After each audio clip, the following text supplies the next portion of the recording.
And we're back, guys. We're going to do things a little bit differently today. It might go a little bit longer. We got Brittney here, who has never taken a hammer to metal ever before. And just to show how easily accessible this can be, I'm going to walk you through all the steps. We're going to make like some S hooks, because that's what everybody makes first. So, like I'm always preaching, ooh, that's sparkling. I'm going to have to clean that up a whole lot. We're just going to cut that in right off. That's why you got to be careful when using a coal forge. Oop, let's just put that there. There we go. All right, and I'm black. So we'll get warmed up here. Might want to turn down that fan a little.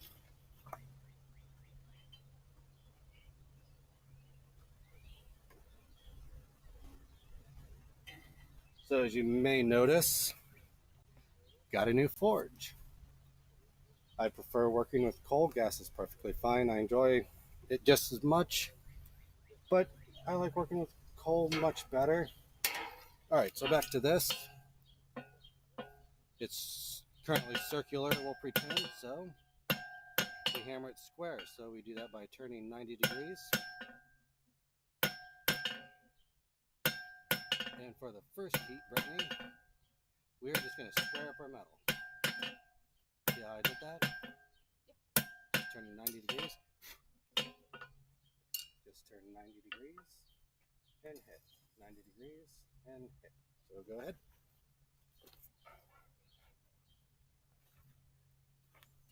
So since we're just squaring up, you can come over here to the middle. There you go.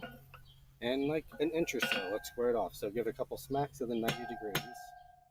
There you go. Keep going. Yep, just like that. Keep going. Try to hold it flat on the anvil so it's not bouncing. Awesome. Let's go ahead and jump back in that fire since we're getting kind of black.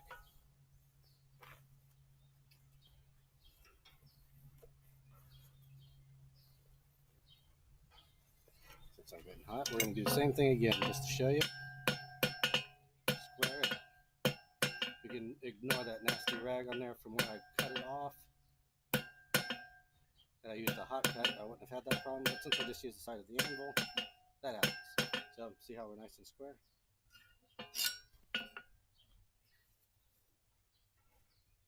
So go ahead and give it a try.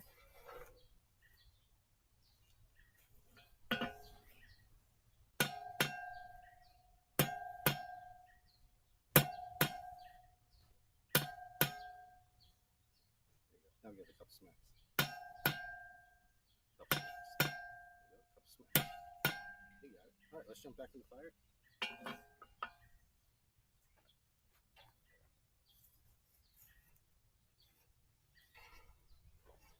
Now I'm just a little bit ahead of you, but that'll be fine. So now, since we're all squared up and look nice, we're going to come out to the edge of the anvil, and what we're going to do is we're going to raise up our backhand to a bit of an angle and hit with the hammer at that same angle. And if you hit it in the right spot, you'll end up a nice little pointy taper. See? Make sense? Yep. So go ahead. You can choke up on that metal a little bit. It won't be hot. Just test it before you grab a hold of it. So am I doing this part again? No, let's work on getting that tip a little bit more square. See how we're still really round at the tip? There you go.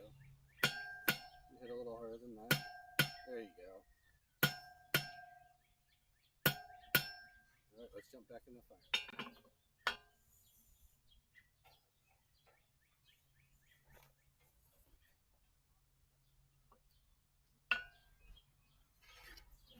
So yeah, once we like that taper to be a little bit more pointy, so I'm going to work that taper a little bit more. Notice that I'm basically hitting it evenly on all four sides. That way it doesn't go all wonky on you on one side or the other.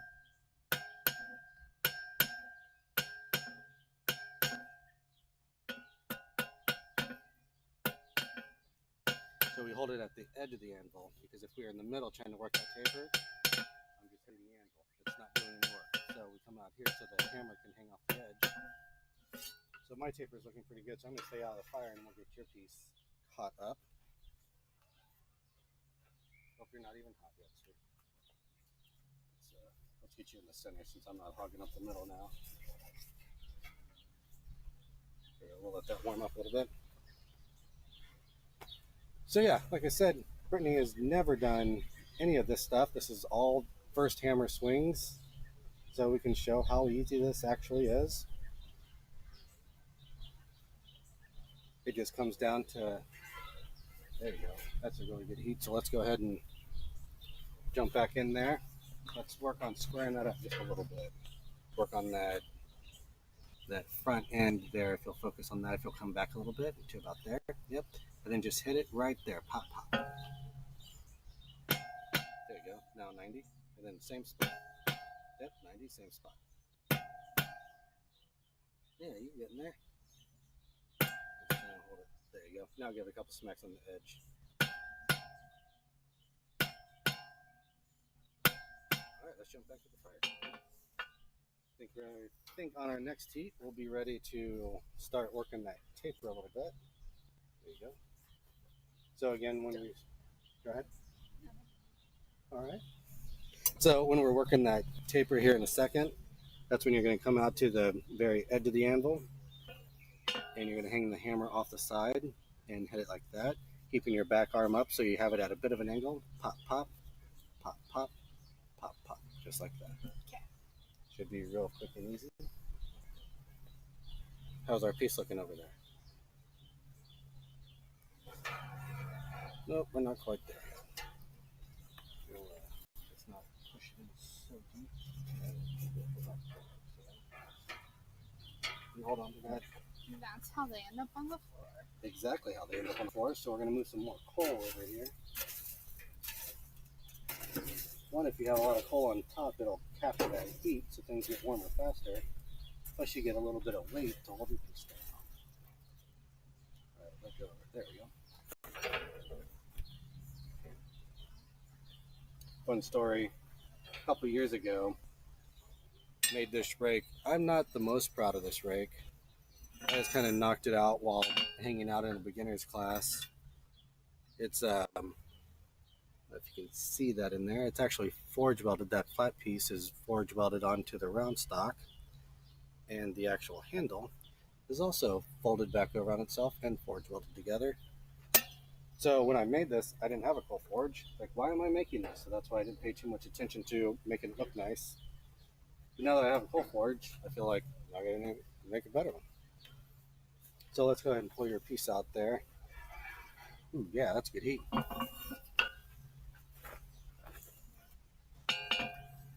gonna hold it right on the edge. We're gonna put it up at an angle, just like that. Now with the hammer, match that angle and give it smacks on the end. Yep, just like that.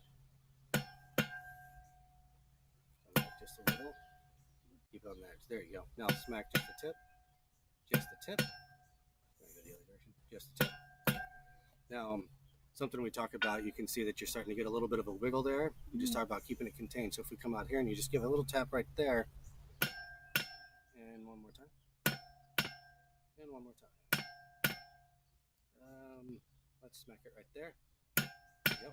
Getting it all straightened up. So back to the fire we go. Something the teacher that I go to always says is keep it contained. If you start to see it getting a little wonky, take an extra second. Take a couple extra hammer blows and straighten it up. So it doesn't, as you're working, sometimes pieces will do that and you spend a whole bunch of time. Just keep it corrected while you're working.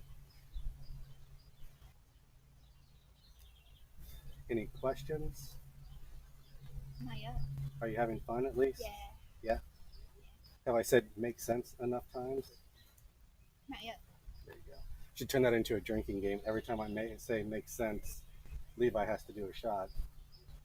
And by the end of the stream, Levi would fall out of the chair. Let's check our piece there so we don't burn it off like I did mine. Nope, we're not there yet. Let's dig in a little bit deeper. There we go. We get it all nice and hot. So a silly thing while we wait on that. While we were working on the forge to get it up and running before I brought it home, we actually broke the knob off of the fan controller, and it was stuck on high. So yesterday when I was running it, I was burning up coal in pieces left and right. So this is silly, and I didn't think this was going to necessarily work. I made a little like screwdriver type shape dealie, and then got it just a little bit hot. It was still a black heat, and I pushed it in through the plastic adjuster, and then pulled it back out and made a little slot in the adjuster. So now this works just fine to adjust the heat.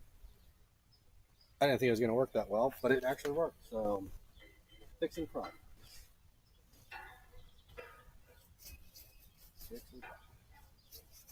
At first I thought I'll just go find a really tiny screwdriver and do the same thing and run a screwdriver. Then when walking in, you have most of my screwdrivers, yes, but I figured I'd find a small junk one somewhere. And I thought, what are the chances of finding a small screwdriver? So I was like, heck, I'm a blacksmith, I'll make one. So we're probably ready to jump out of that fire there. Yeah, that's a good heat. So again, we're going to hold it just at the very edge of the anvil. I'm just going to help you out a little bit here. Yep, right there. And we're going to hit pop, pop right there. Matching the angle with our hammer. Yep.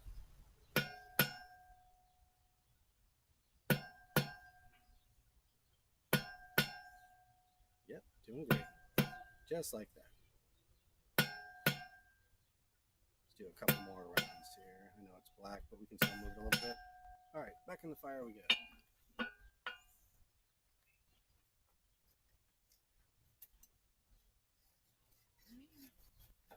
So, the reason we make it square first, instead of just leaving it round, because that feels like an extra step, is if you try to draw down a taper on something that's round, you end up with this weird fish lip thing where it makes a hole in the center and you end up with these ridges on the outside. And it's a pain. You got to grind it off, cut it off. Sometimes if you catch it early, you can smash the heck out of it and kind of get the pooch out. But most of the time, once you get that fish lip, just cut it off. Like you can upset it, but that's upsetting. Ah, I got jokes too.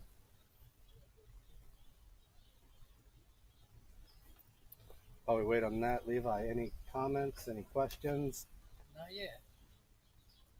All right.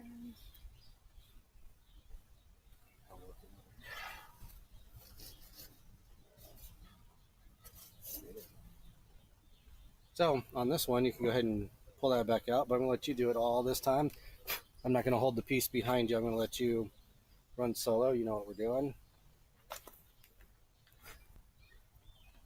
Let's try and hit it just a little bit harder. Yep, just like that. Yeah, now you're getting it. Yeah.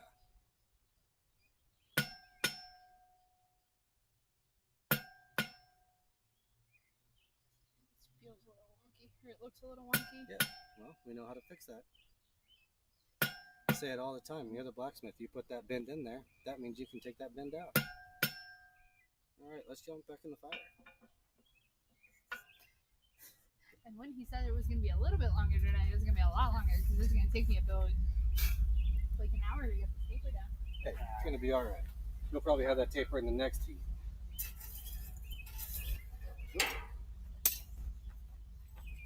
I want it to be known that that was him and not me. That was 100% me.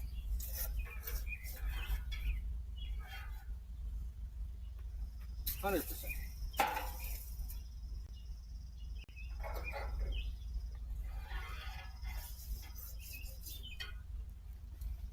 Running a coal forge requires much more management. You have to manage the coals, you have to manage your heat, and the fan and all that stuff. It's much more work, but I really prefer using a coal forge. When I started on gas, and I would get very whiny when I had to use coal because I kept burning my pieces off until I learned to pay attention, and now I prefer it. So you are probably hot. So let's go ahead and do the exact same thing we just did. Don't be shy, you can hit it a little hard. Try to keep it even. There you go.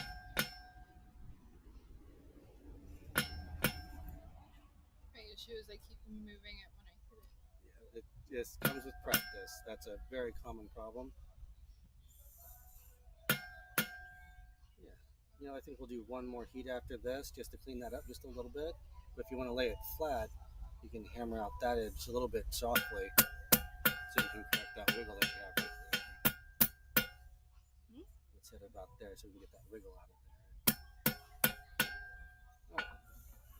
Let's smack it right there. There we go. All right, perfect. Back in the fire we go. Now I was wrong. I think we'll do just one more heat to clean up that taper just a little bit, but you're basically there. Just, which is another good lesson. There's no harm in taking an extra heat just to clean things up, or if you don't like the way it looks, take a couple extra. Perfectly fine. I was yammering too much. My cigar went out.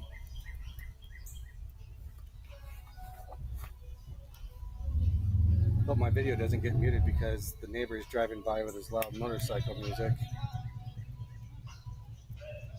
So all credit goes to whoever that artist is singing whatever song that is. I don't own the copyright to that. What's that online service? Kazam, Kazaa, to identify songs.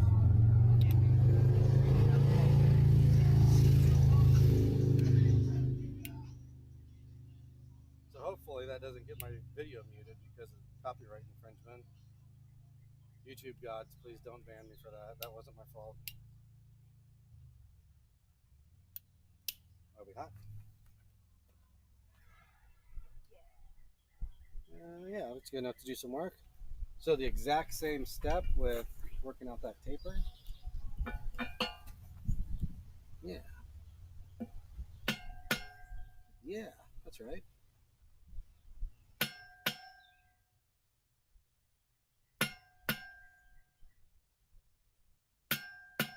Beautiful. So now what I would do is swing your arm over so you're holding the piece out like this. Okay. And lay the piece down across the anvil and just kind of slowly roll. See how you have that kind of raising up? Yep. Just push it on down. Like hit it down? Yep. There you go. Now roll it a little bit more. You're holding it flat on the anvil. There you go. There you go. Looking better. All right, let's jump in the fire. And I guess I should have put my piece in the fire. Walk to the edge of the fire over here so you don't burn your piece. I'll show you the next step. There you go. Yeah. So, in the next step, we're going to now take that square taper and make it round. Okay. Which I know it's weird that we started off round and we went to square. We're going to go back to round. So, when dealing with, I wish I had a piece to show you. So we have 4 hard edges right now because it's a square. So you're going to stand it up on its edge so it's kind of like a diamond. And we're going to hammer on those high points, those corners. And when we hit all 4, that's going to make it an octagon. And then we hammer out those high points again. We basically chase it until it's round. The common phrase is square, octagon, round.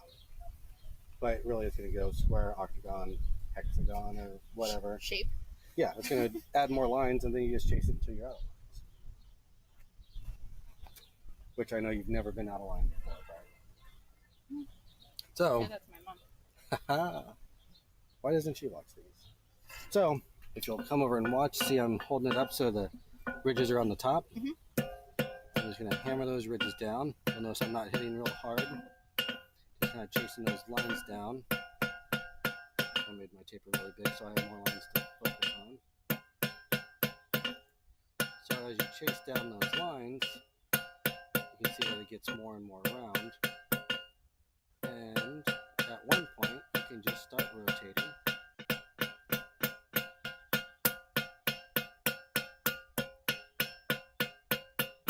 Ran out of heat, but you can see that we're mostly getting around there.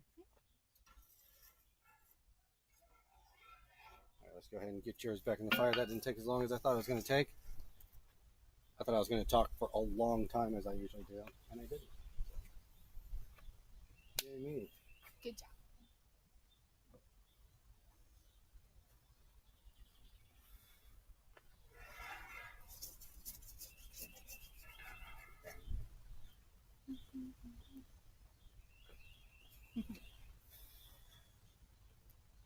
Any questions? Everything making sense so far? Oh, Yeah, I think so. As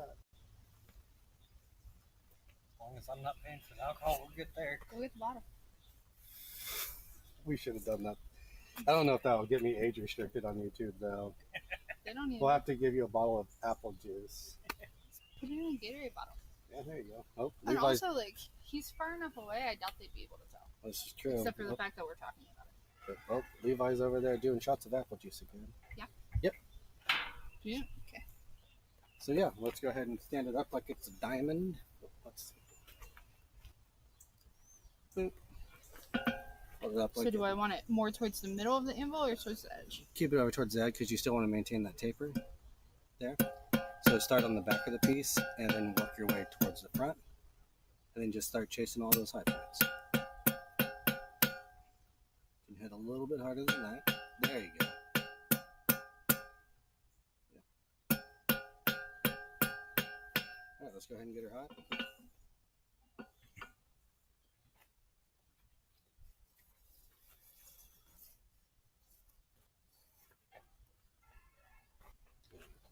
Catch mine up a little bit more.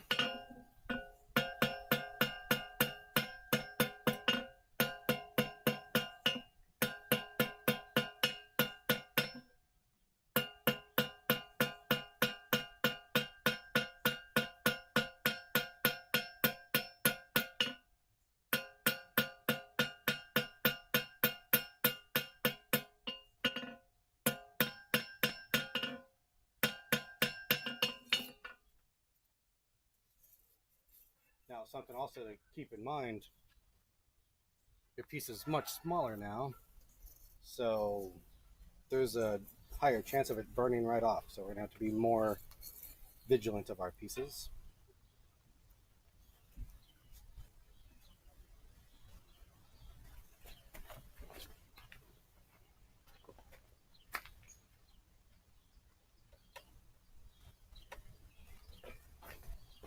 I had to turn off the speaker because I was coming from the speaker and I was distracted as heck. Yep. Yeah. So let's do the exact same stuff again. We're starting to work our way forward.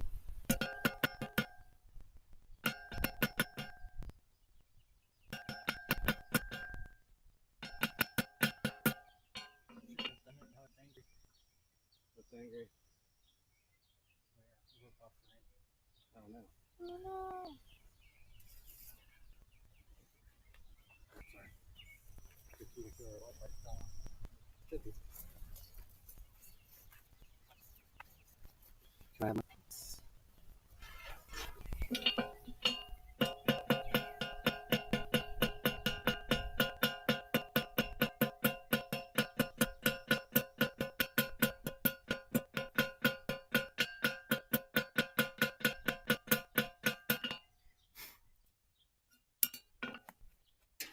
I'll stay out of fire for a minute. I don't want my piece to burn off. It's getting off the fan.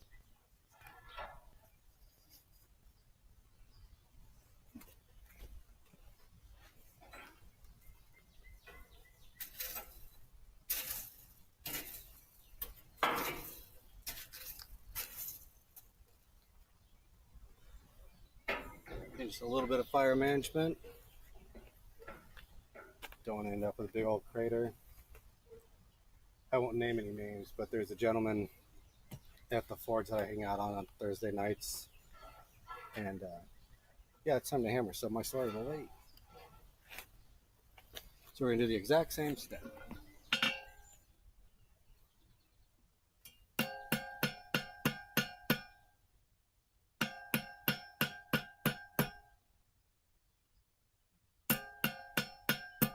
Make sure you're working all the way out towards the end.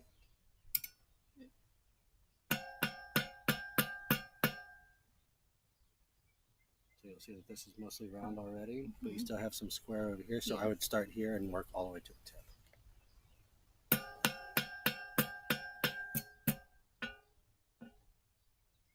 Back in or? Yeah, let's get it really hot again. Be able to probably finish that up in the next heat. So let's not push it in too far. That way we can get some heat to the tip. There we go. So anyways, there's a gentleman that hangs out. I won't mention any names. but he likes to run the fan really high, and he doesn't push more in, so he ends up with just a big old cave, huge crevice just of lava. And I walked up to him one day and I said, "Hey man, with a fire like that, you really run the risk of a couple of hobbits showing up and throwing a ring in there." And I just walked away because I figured the joke landed. And as I walked away, he just looked at me for a second, very perplexed by my comment. And I got about 3 steps away. He's like, "Very funny." I was like, "There it is." Just took just a half a second.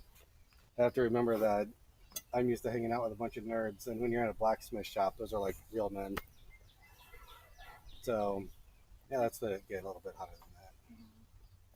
That may not have spent, high school reading and watching The Lord of the Rings.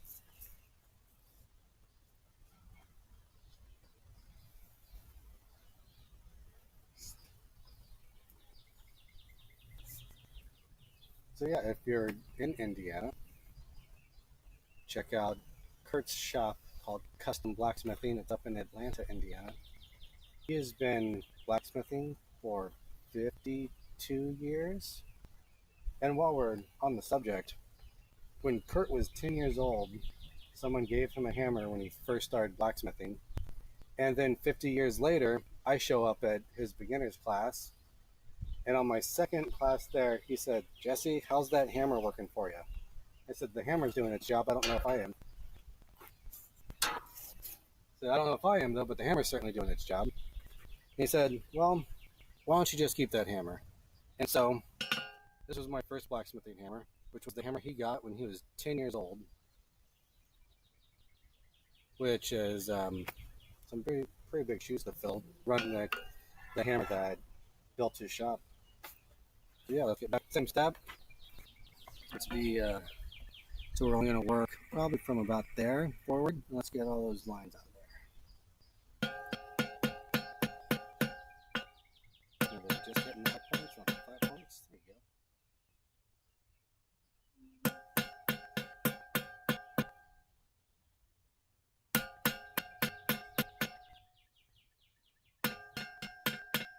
All right, great. So let's get back in the fire. I'm going to show you what your next step is going to look like. So I'm not going to really hammer on this too much because it's where I want it. So what you're going to do is you're going to maintain that elevation so you match that angle.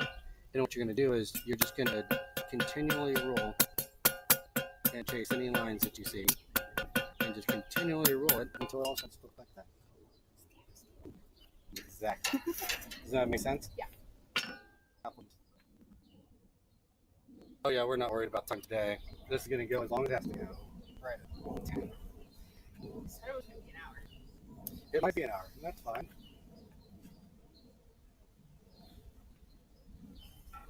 Ooh, that's a beautiful heat. Let's jump out of there and just chase it like I just showed you. Continually roll it around with your fingers and hammering mostly in that tip area right around there. Keep it rolling, yeah. So you basically want it to look like the head of a pencil.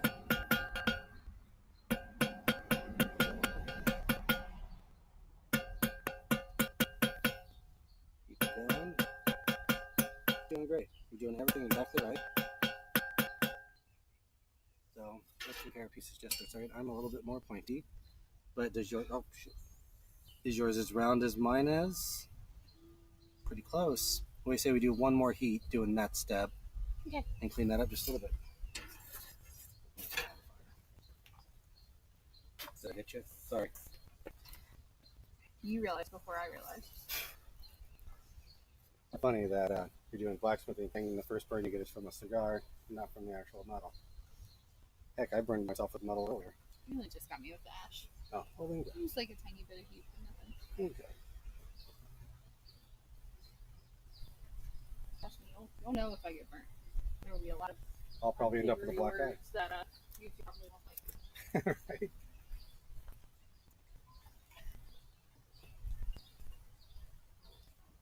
Okay. Excuse you. No excuse for me. Good thing we didn't mic you up. Right? We're gonna have to mic you up another time though. It's gonna have to be when we give him apple juice. Let's go a little bit hotter. The hotter we get that, the more the metal will move, and we can get all done in one heat. Maybe. We have to get the 3D printer hooked up so we can make a little tripod for my red microphone to set on the desk for Levi to join in on the conversation.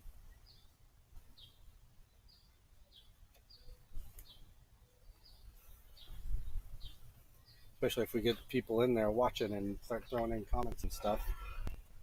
Yeah, we can go a little hotter than that. We got nothing but time, right? Always, always. You guys have to come up with more stories to tell to pass the time so we're not just blinking at one another. So we'll do it this way. Brittney, what are your thoughts so far? It's fairly easy. Got a good teacher. There you go. I think the hardest part for me so far is just when I hit it with the hammer, keeping the piece in the same spot. That will come with practice. A lot of us struggle at first with, I see the spot, I want to hit the spot. Sometimes the hammer doesn't go where I want it to. There you go. Let's chase that out. Just like you just did. Constantly rotating and gentle smacks. Go get to work the tip. There you go.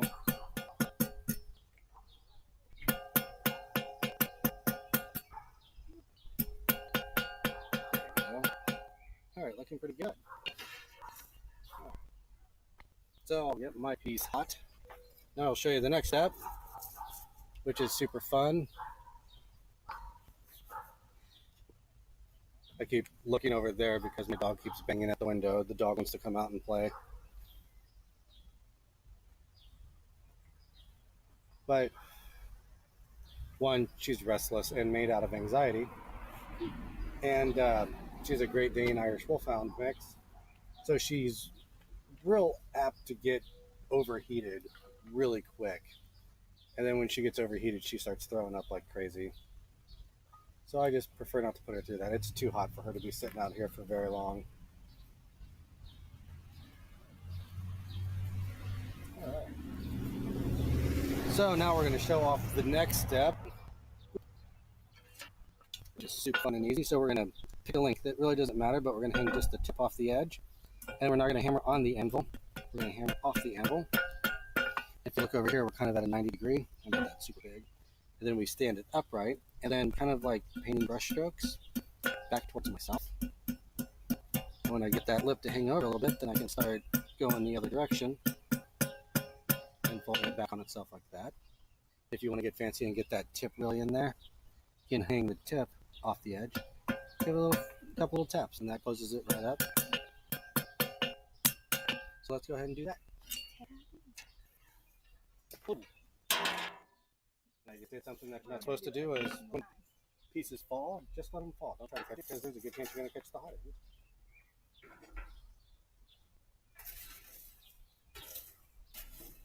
Haven't screamed yet though, so that's a plus. That's a plus. So yeah, does that make sense? Yep. Yep. Apple juice. Ooh, that's good heat. All right, just like I showed you, you can hang it off as far as you want. And then Straight down. Don't hang it straight down. Yep, keep it going, keep it going. Now I'll start to hammer it back on itself. That's a little harder than that.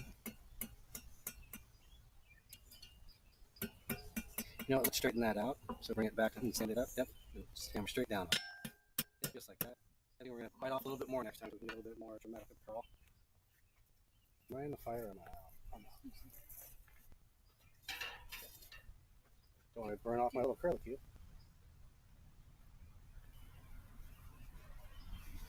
Man, my cigar keeps going out. Which is not about the quality of the cigar, it's more so about me not paying attention to the cigar. Which is probably wise. You should probably pay more attention to the hot metal and not the smoldering leaves. I usually mention it, smoking an HTC, I think is what it is. It's a good bargain cigar. Nice to have a couple of boxes of those in the humidor for your non-cigar smoking friends that want a cigar from time to time. Because they're inexpensive. So if they take like 6 puffs and then set it down and forget about it, no big deal. That's what I do sometimes. I have a friend, his wife is notorious for taking a cigar out of your hand and walking away with it as if it's hers. And I won't mention names. And she'll take 3 puffs and then set it down and forget about it. And then by then I've lit up another cigar, and 30 minutes goes by and she takes that one out of my hands and then disappears with it. So I actually bought a box of cigarillos. Like I got a whole like case of cigarillos. So when she shows up and says, "I want one," like, here you go. It's like a 10-minute smoke. She burns it down, and then everyone's happy. It's like third grade soccer. Everybody gets a trophy. Beautiful. So I'm going to help you out this time just a little bit. I'd like a more dramatic curl. Let's do about right there. So start hammering there. No, there you go. Keep going. Keep going. Hammer back on like towards us. Yep, just like that. Give it a smack right there real quick. There you go. Now get that another time. Beautiful. All right, so now let's stand her up. And then just like I said, you're going to paint the tip of it back. All right, let's get her hot.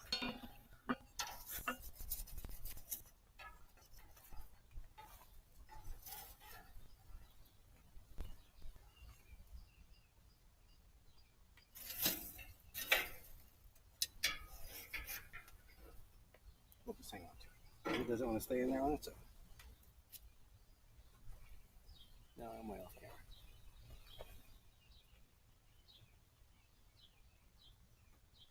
So yeah, I got her a case of cigarillos. And she would burn a few of those when we'd be going to get together, but now she doesn't even take those. So I just have this case of cigarillos sitting in there, rotting away, because I won't smoke them.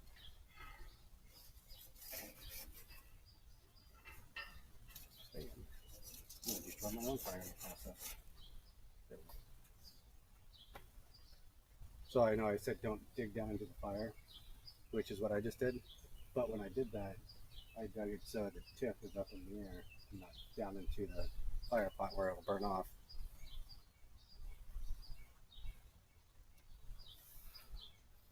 Levi, do you have any input for us at the moment? Not yet. No comments? Do you personally have any comments? No.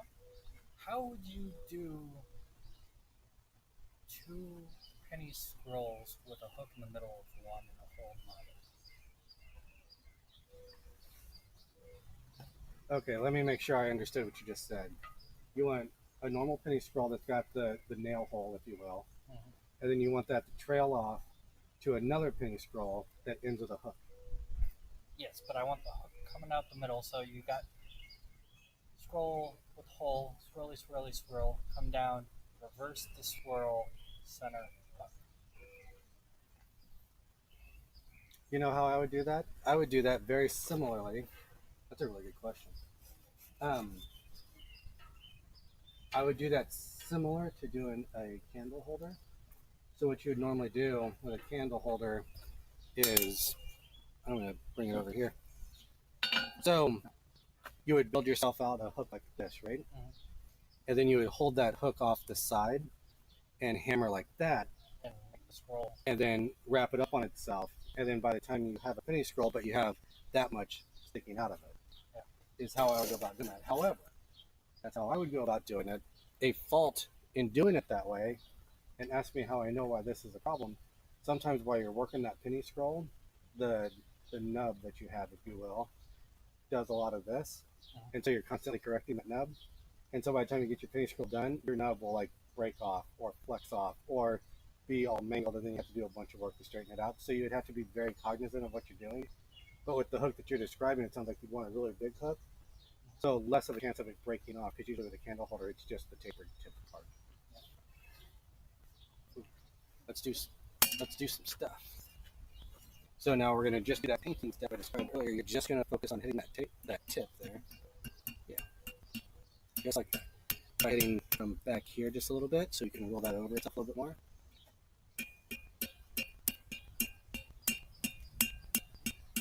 Now focus on hitting that tip there, like straight down towards the handle. That's better. There you go. There you go. Just like that.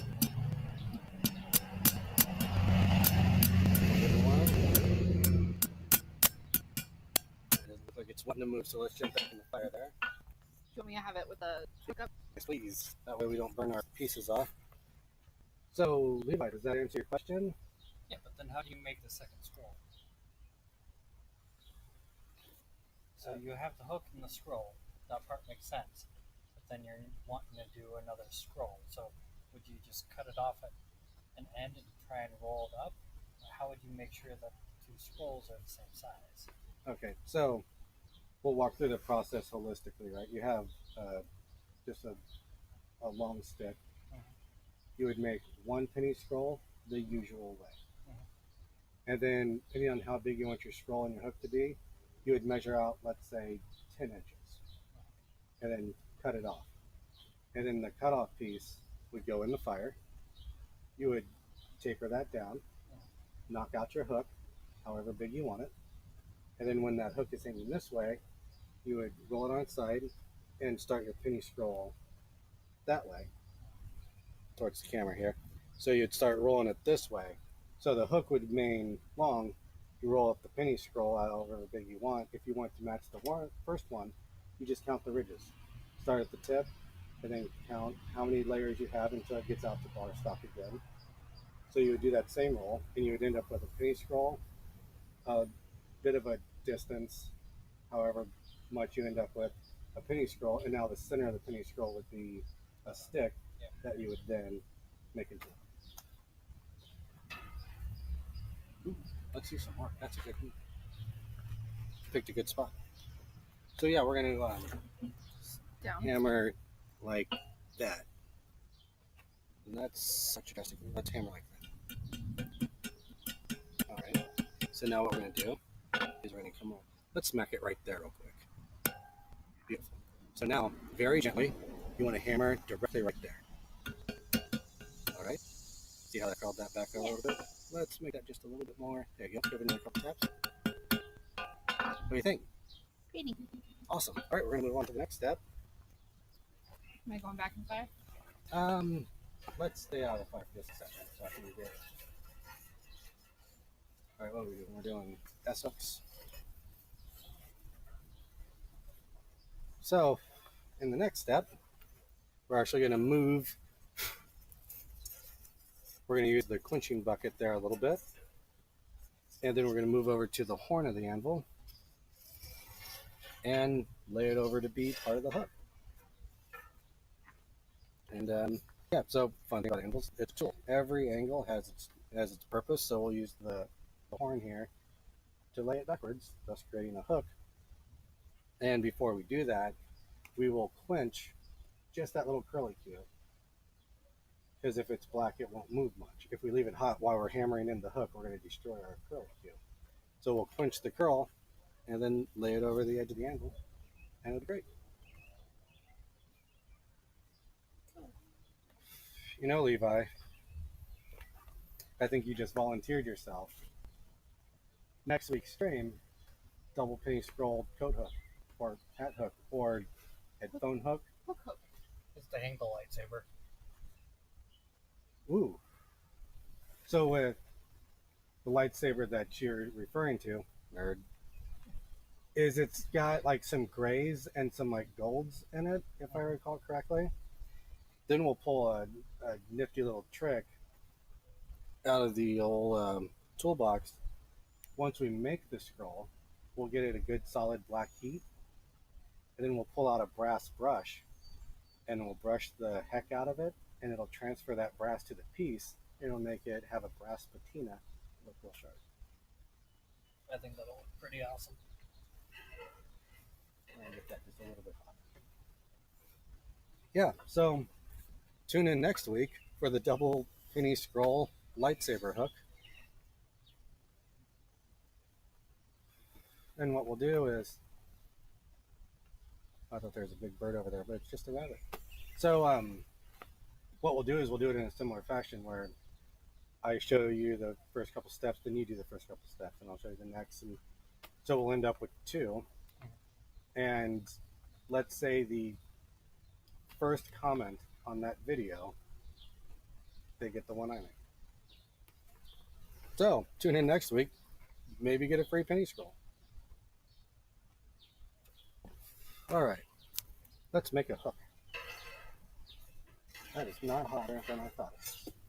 Let's just stick the hook down.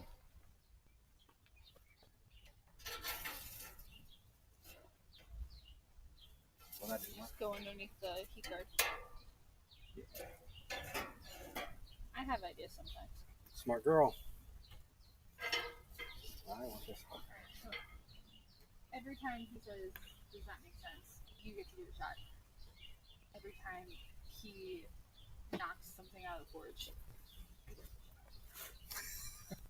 Well, that's a Self-perpetuating problem. that's exactly what that is. Because the more I do it, the more I'll do it. Which, for the record, nobody on this stream or any affiliates of this stream believe it's a smart idea to drink adult beverages while working with really hot metal and hammers. Nobody's advocating that. I would never do such a thing. Okay, so you do all your shots at the end. We'll keep a tally, and then we'll do that. And then I'm just going to hope that with all your, does that make sense? Levi will just get really drunk and add extra tallies on for funsies. No, I think I'll manage my own tallies because I don't trust you. Okay, Wait, fine, who's so paying phone for number. my shots? I mean, we're at your house, so I guess I am. we'll just bring a bottle down and you can do all your shots after you're done with the project. So if it turns into like more than 3 shots, can we just pour them all into one glass with a little bit of ice? And then you chug it. I don't know Because about when you're gonna that. Sip it, you have to. You have to do shots. What if we make them breakfast shots? I don't have that. I'll even make you some bacon. You're making it sound much, much better. Get But you- I don't have any of that. I don't even remember what that other piece is in a breakfast shot. Season. Butter or something. Butter shots. Butter shots.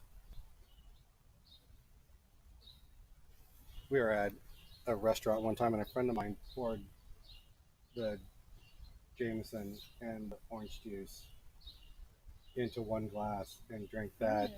And he thought it was delicious. And we even talked to our waitress, and she said that used to be actually on the menu, that you could order a glass of orange juice mixed with Jameson and butter shots.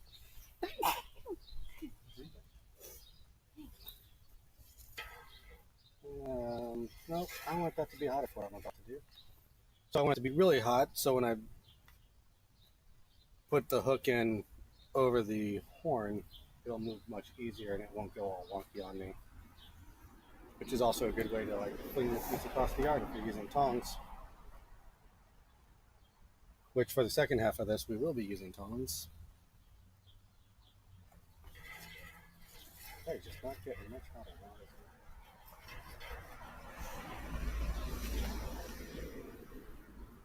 So yeah, double penny scroll wall hook. That should be fun. I've not made something like that before. So that would be fun to kind of work out and potentially fail while doing it. But Kurt would say, did you learn anything? And we probably will learn a lot while failing. All right, I'm getting impatient, so we're just going to do this. So, we're just going to quench just the tip, because I'm going to be hammering on that. And then we're going to hold the tip up over the horn there. And we're hammering completely off. And you'll notice I'm dropping my hand around the anvil there. Then we can come back up here and just hammer it closed a little bit. Now you'll notice that my curl got a little bit off-centered. So just lay it flat on the anvil and give it a couple smacks.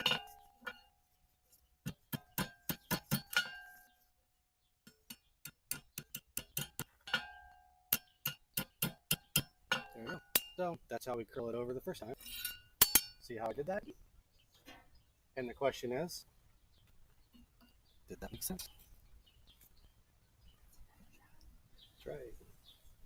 Yes. Yes, it did. You're starting to see the problem I was having last week. With the sun gets over just right. We're just standing directly in sunlight while we do this. It's not so much that, it's just the eyeballs. Yeah.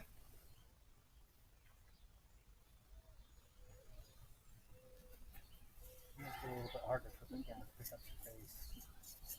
Yeah, I was thinking about that earlier today about maybe getting like a ring light and attaching it to like the leg and doing an upward light so it gets up underneath my hat and light up my face. You probably can't see my face at all right now. Nope, sure can't. Oh, I didn't think about that. Sun's right on that camera too. Might want to put a shade over the camera. Is the camera getting hot?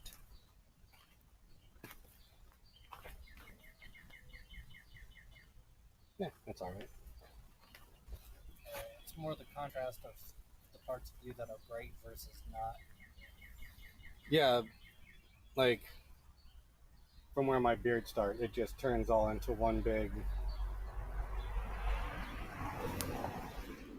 Oh, bless my fire here. You see the tip of your red nose. My red nose. Who am I, Rudolph? Yeah, let's get that. Like, go more so that way so we can get some more heat down the length. Like that. Yeah, I should do. So remember when we come out, we clinch just the tip. And then when we come out, I always forget this step. I always forget, like, is it curl down, curl up? So curl up, and then basically just hammer right on that and do that motion. Gotcha. And then to clean it up, you can either go underneath and hammer that way. I just prefer just to stand it straight up on the anvil so I can see exactly what I'm doing and adjust that way. Okay. Because when it's under the horn, you can't really see how big that gap is. But if you set it up proud and you're gentle with it, you don't want to just wham and close it. So real gentle. And check your piece there. Let's go a little bit hotter than that. This step takes longer, so we want to make sure we have lots of heat built up so we have more time.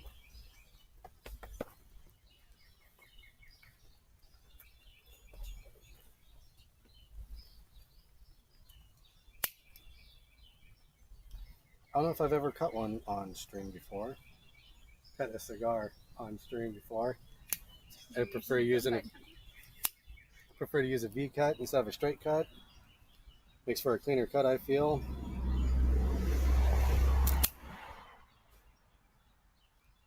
And just in case somebody knows somebody, Colibri is my preferred V cutter. For the money, I don't think there's a better V cutter out there. And if somebody makes a better one, I can't afford it. If you make a better one, send it my way. I'll do a review. How's your piece? Nope, let's jump back in there. And let's go farther in. I'm just gonna help you out. Will you hold on to that? Thank you. A little bit of fire management here.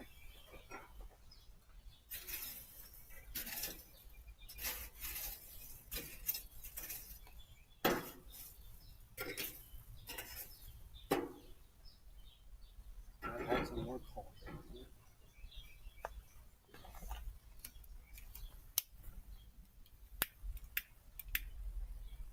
And while we're still waiting here, the preferred lighter is the Rocky Patel. I have one of these in several colors. I have black, which disappeared. It fell off the planet some time ago. I have green, blue, and copper.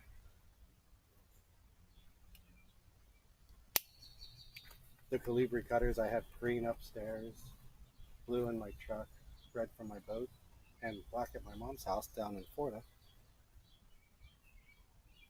Because I don't want to use anything else. How are we doing on the heat there? We're not doing much by at all. Let's get down in there.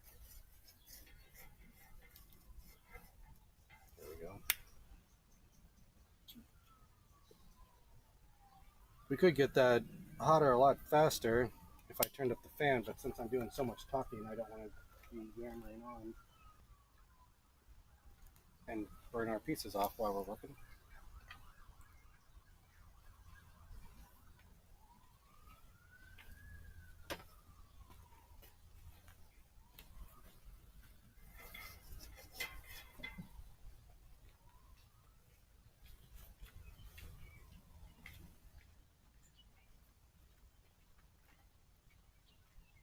Levi, Brittney, any more interesting tidbits, questions, thoughts? Not at the moment. Levi, any comments? Not yet. Any viewers? Maybe just us? Just us. YouTube's acting up a little bit, but Twitch seems to be holding nice and steady. Awesome.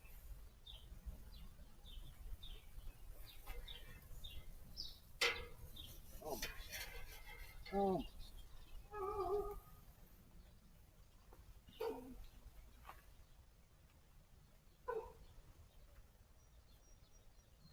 Neighbor's dog decided to join in on the stream and get his voice heard there.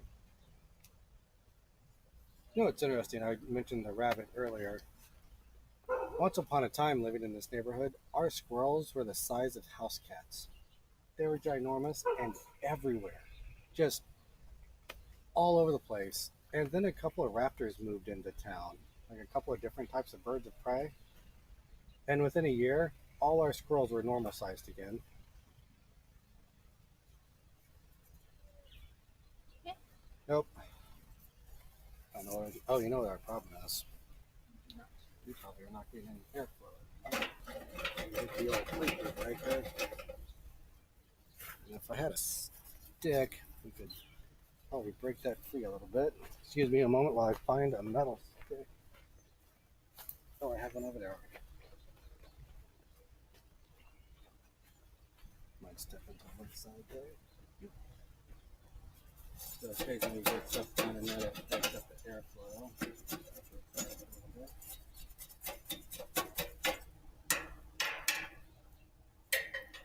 Check your piece there because it's really warm. Ooh, I like that. So dip just your tip.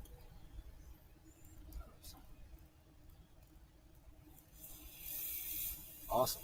Now let's come over here, tip up,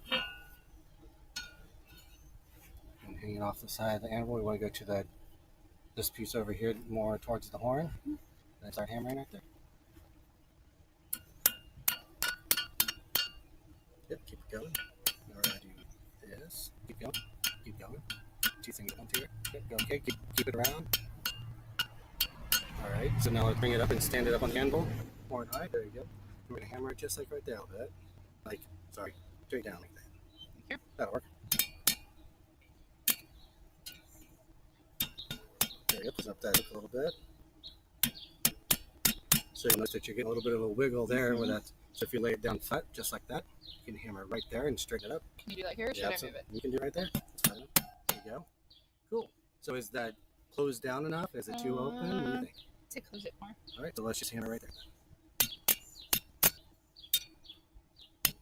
To help you steady it, you can also stick it over here on this edge and it'll move around a little bit less on you. Yeah, just like that. What do you think of that hook? It's hooky. All right, cool. So now we're just going to do the next step just with you here, and I'll catch up to you. Gonna turn this fire down a little bit.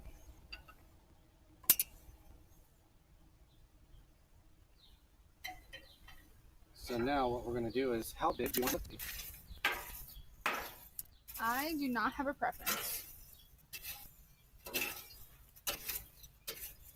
All right, so what you're going to do is, you're going to put your piece in the fire, but you want your hook outside the fire, and you're going to want the heat focused on like right there. Okay. So we don't care how big our hook is. Yep, just go ahead and blow off the back side up there.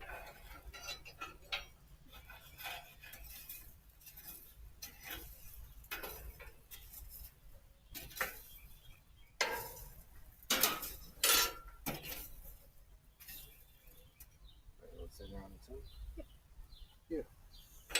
So now, I'm always preaching this, is while that gets hot, let's get our tools ready, because we need to cut that. So, we always want to have our tools readily available to us.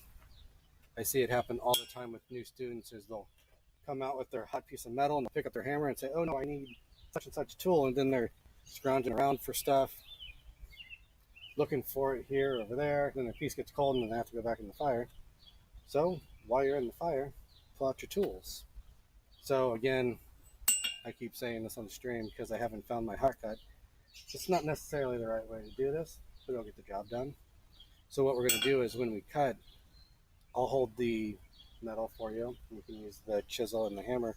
You're going to give it like 2 whacks, and I'm going to rotate it, and then 2 whacks, Okay. and keep going. And we're going to try and cut it in a circle all the way around, so we end up with a really small rag on the end instead of a big ugly rag just by going straight through it. Gotcha. Plus, something to keep in mind is once we get it small enough, we're going to kind of work it black too because we want it to get kind of brittle. Is we'll pick it up with tongs and snap it off. Because if we just cut it, it'll launch across the yard. We don't want to do that. Because if you're in a shop, you launch it across the shop and hit some guy in the back with a hot piece of metal, you probably won't want to be your friend after that.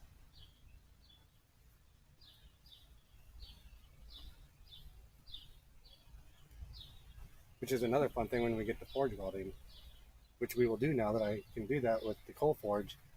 When you're doing forge welding, you get it so hot that the outside edge of the metal is actually liquid. So when you smash it together, it gets stuck.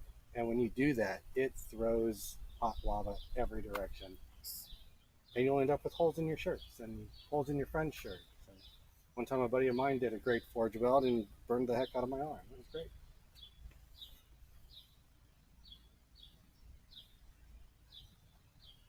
Which is why we wear closed-toed shoes and shirts and long pants so you don't burn the heck out of yourself.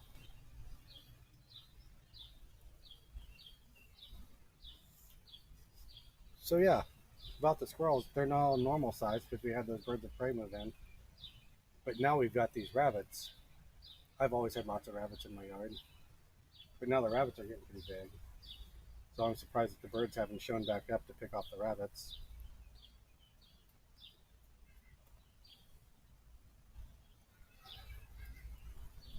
No, let's stay in the fire.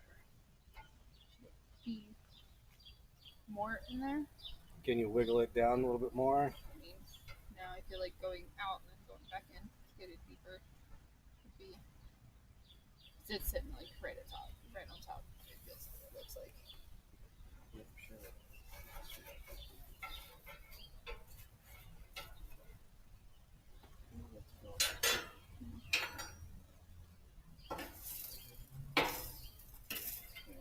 More coal in there too.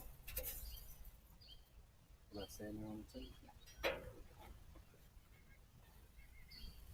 I have to start throwing some citronella in there. Oh, we're about to create a lot of smoke right now.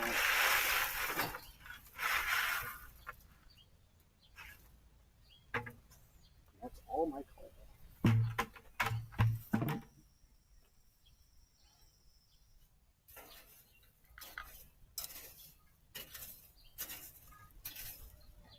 Probably gonna get pretty smoky here as all this new green coal starts to join the party. Crank this just a little bit so I don't smother it.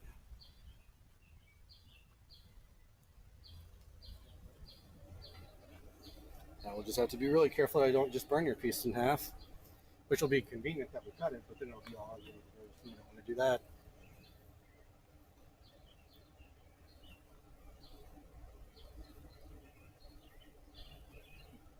Given the shape of the forge, I was actually thinking yesterday on the back side of it, I might want to paint it up to look like Bender. 100%. Sounds like you just volunteered. Not gonna be good. Better than me.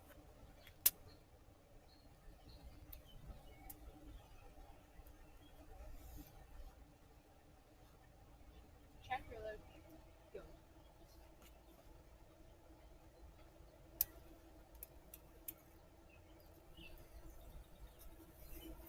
Don't let it go.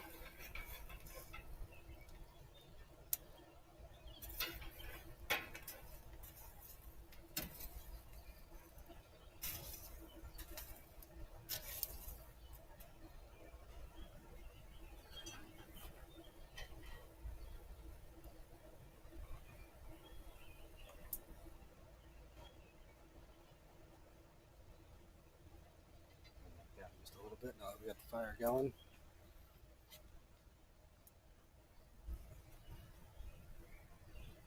I was on the phone on a work call talking to a coworker like a year ago, and I was staying in the kitchen talking on the wireless headset, and there was a squirrel wandering across that driveway across the street. And I was mid-sentence, and this bird that had probably half the wingspan of me swooped down and snatched that squirrel up out of the driveway and was gone over the top of the house. And I was like, "Oh my god!" Like yelled at in the middle of the call, and my coworker's like, "What's going on? Like, what's happening?" I'm like, "This huge bird just snatched up the squirrel." He's like, "Okay." Like, just didn't see that coming. Like, I watched that squirrel wander across my yard, across the street, and then bam, didn't even see it coming. Bye forever. That's it. Bye. A couple houses down, somebody probably found squirrel parts in their backyard or something.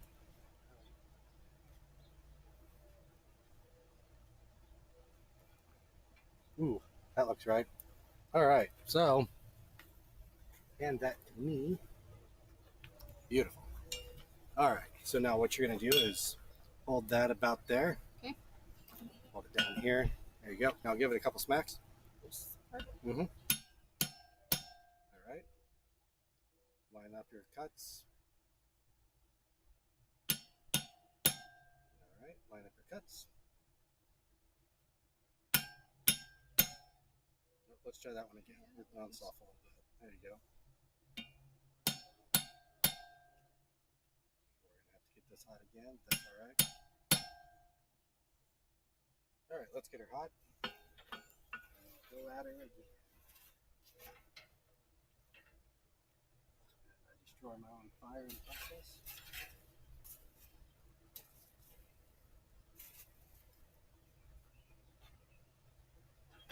And I didn't bother changing the camera, hey, so hopefully that was still being able to be seen what we were doing there.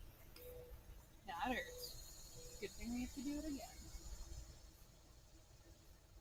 This time I won't forget to change the camera. I'd say I'd remind you, but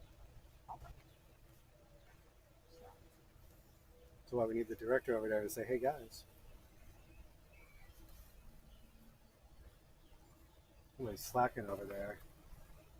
If yours, I don't have any comments to read, so I'll check my Tinder account and my OkCupid account, Farmers Only, and it shouldn't be cool. you know, that would be the first one I would expect Levi to jump on. Really?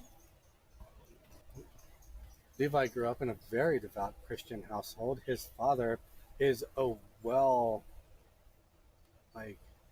reputable, very venerable preacher.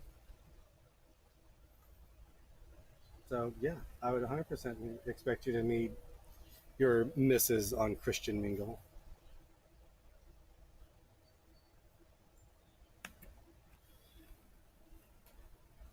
All right, you ready to do this again, Miss Brittney? Yeah. All right, let's line it there. Make sure you get to where your actual cuts are. There you go. Give it a good smack. One more. There you go. There. Now we're getting somewhere. Oh, and we didn't change the camera again. That's all right. We're gonna have to do this again anyways. They're a little wonky. Yeah, it's all right. We'll get. Yeah, let's do one right there. There you Does go. that look lined up from where? There you go. There you go. We'll heat her up again. So, something that I never gave much thought until I smacked myself in the finger a few times is when you're holding the tool, oftentimes I would get distracted and look at what I'm cutting and then smack myself in the hand. So once you get it lined up, focus right there. That way you don't miss the tool and smack your thumb. That's why I asked you if it was lined up. Yep. And you did the exact right thing. You put your tool on the metal and then dragged it until you felt it drop down into the channel. So that's how you know if you're on. I feel like you should have one of those like SpongeBob clothes. All right, you ready to do this again? And I remember to switch the camera this time. So I'll make this one. All right, let's start there. Give it, let's center the tool on it. So there you go. Give it one good whack. One more. I know. Did for myself. I had some. Now Brittney drops it. All right, so let's line it That up. was my first one. Yep, no, you're not in the channel. Huh? Are you in the channel? Yeah. Okay, give it a good whack. One.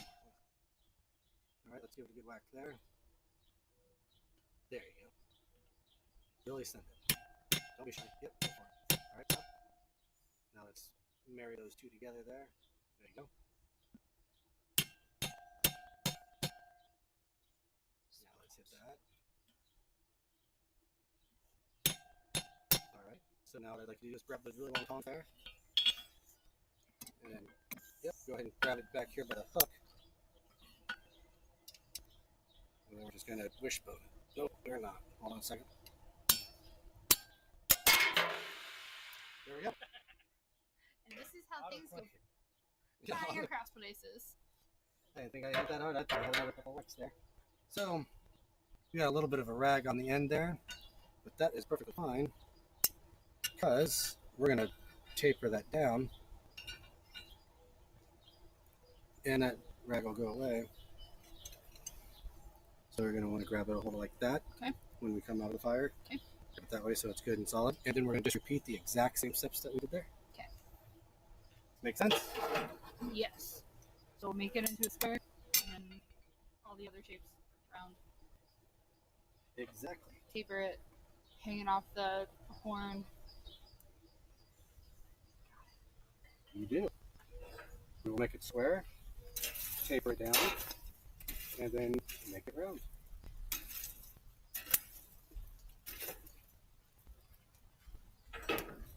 Cool. And since some silly person auto quenched that, it's going to take us a little bit longer to get up the heat, so we've got a couple minutes here. Well, I mean, why don't you put yours back in the fire and do yours? Since we have time.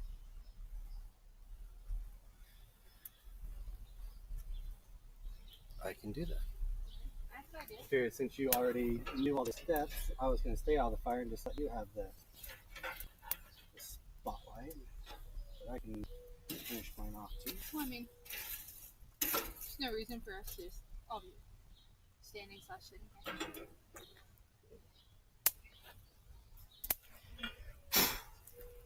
Or if you really want me to have this all day, I can just practice on it. Well, it's going to have to come up to heat too.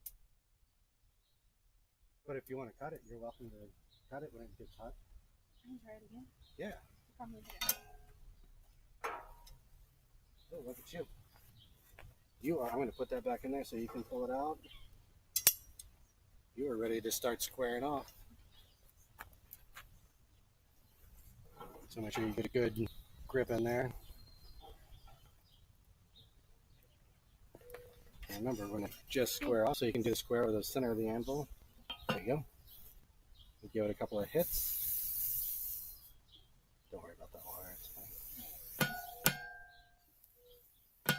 You can hit a little harder than that, it's not going to hit back. It's awkward with tongs. Let's focus more so on the tip.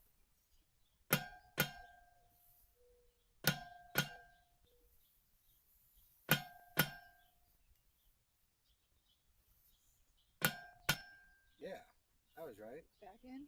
Yep, let's jump back in. So if you know you're going to taper it or you're going to cut it, why not just put a taper in and then break it off? So you're suggesting in the middle of the bar, square it, then taper it, and then break it off at the tip? Because you can just hang it over the edge, work the sides, it's going to narrow it down. You snap it off, clean it up a little, and then you're halfway there. That's a perfectly cromulent question, and I don't have an answer for you. It comes down to this is how I was shown how to do it. More so when you're using a hot cut, which is how the proper way to be doing that, but my hot cut disappeared, is you would just put it on the hot cut and you do a couple whacks, 90 degrees, couple whacks, 90 degrees, and just keep chasing it in a circle so you're cutting to the middle. And when you do it that way, when you get to a real thin piece, you just snap it off and you have just this tiny little hair, if you will, sticking out, and then that just goes away in the process of tapering. So this fact that we're using a chisel, that makes it a little bit. Yeah, go ahead and reform me. So that's a good question. I don't know why you'd want to do it that way, because then you'd constantly be smacking the other side too, so it'd probably do a lot of that.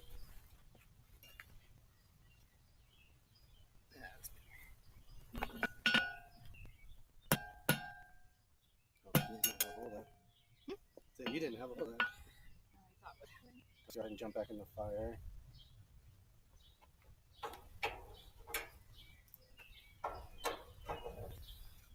If you want, go ahead and grab that chisel. It's down there on the base of the anvil. Go ahead and pick a wood spot. It doesn't matter where. Now give it a real good whack. I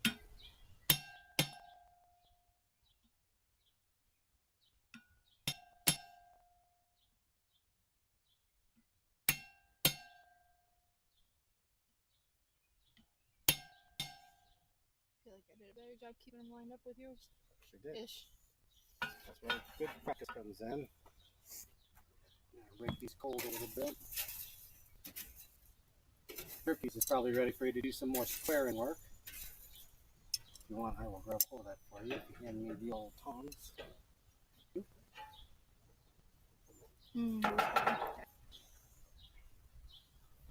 Hang on tight. Yep. Let's hold our piece level. There you go. Now rotate. Yep. Rotate. Nope, nope. We want to do 90-degree turns. Yep. So what's fun is sometimes you can just work the two sides because the anvil's squaring off the other side for you. Real quick, smack it right there on that edge. There we go. All right, let's go ahead and do that again.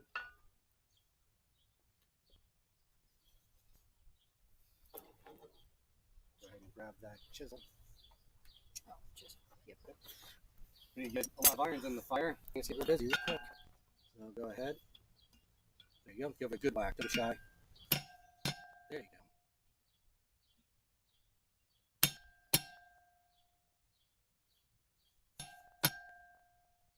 Good job. Give it a really good whack. Let's see where we're at. One really good one.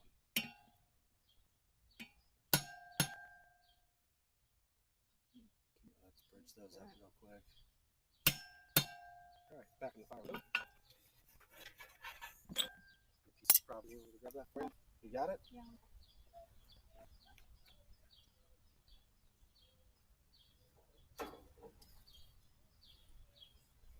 Yeah. I was going at it at the wrong angle. All about angles. Yep. It's all right. You put it there, you can take it out. I think you're about ready to start that taper if you want to take it to the edge of the anvil. There you go. Yeah.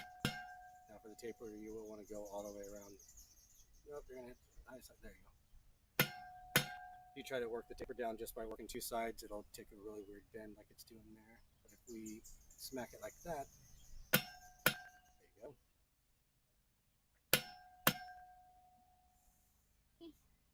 More fire. Yeah, back in the fire.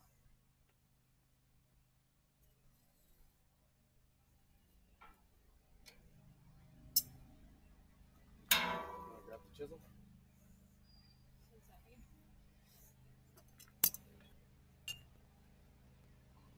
Yeah, good wax. Don't be shy.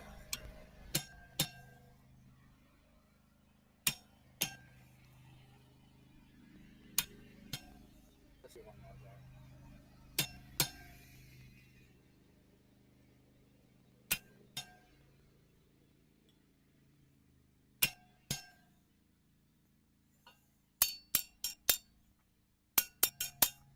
Can I have those tongs?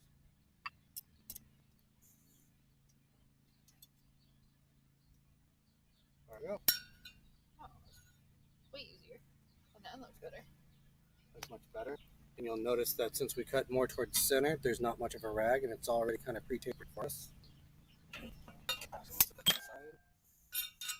That's a little warm. There you go.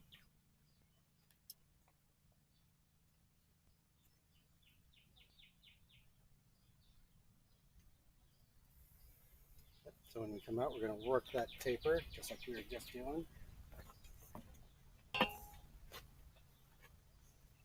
Wrong side. There you go.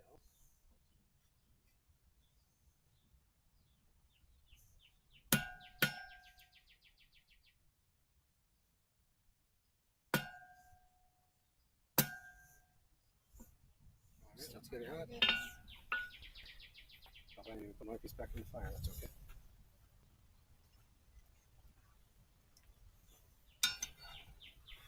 Are we still having fun? Yeah. Levi, you still having fun? Always.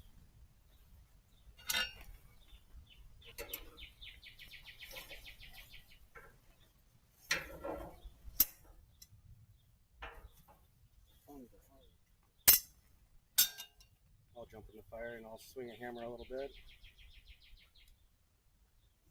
Don't want you having all the fun.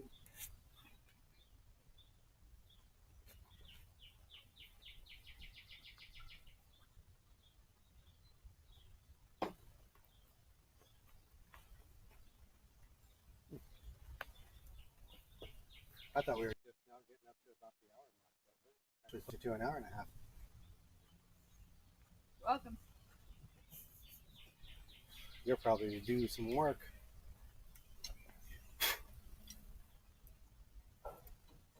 Boop. Yeah.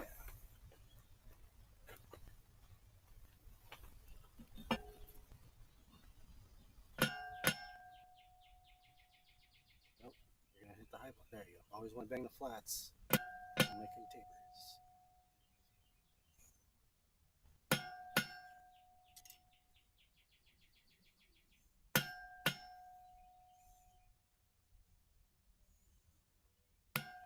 How are we doing on that taper? How's it looking?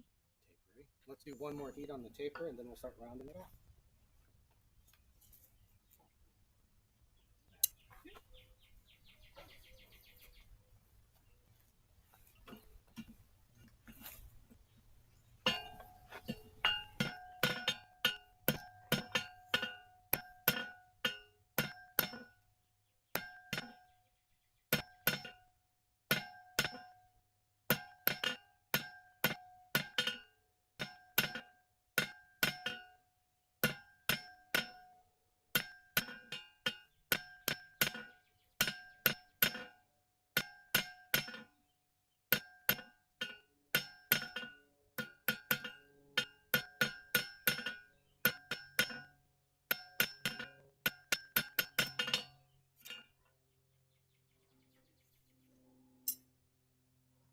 Probably ready.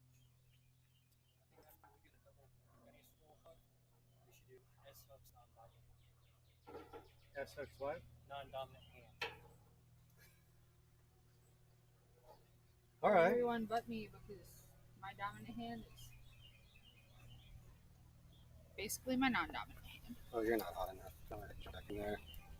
That metal will barely move for you.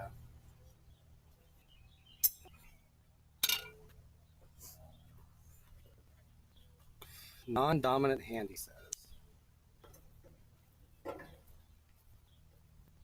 think that'd be pretty fun. Let's find out. Oh my gosh, it feels like my first day. You know, you can't be practicing ahead of time. I'm practicing ahead of time. Cheater. Yep. See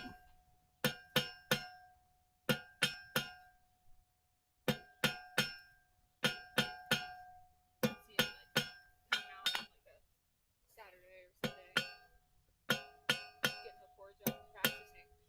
That way he looks super impressive. Oh, I don't think I'll be looking super impressive on this stream anytime soon. But that went all right. I didn't fling the piece across the yard like I was expecting to. You're probably right.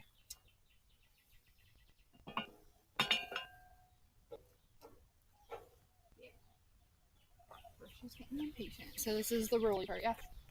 I would do one more heat on the taper. And I'm going to break up the stream just a little bit. I'm going to disappear so I can take care of the dog real quick. She probably has to go out. So you're in charge. Oh.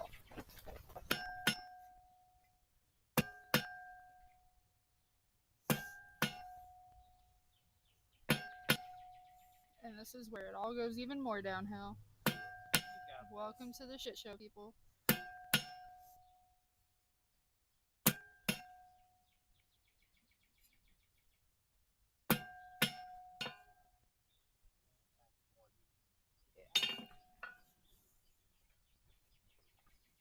Getting there.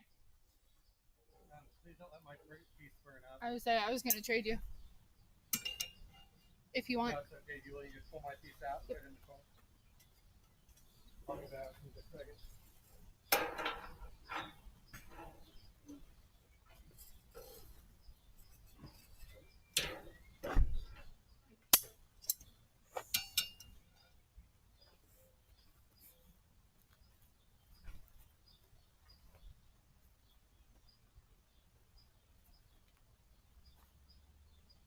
Welcome back. Hey, thank you. Didn't break anything. Didn't break anything? Did my piece burn off? No. Awesome.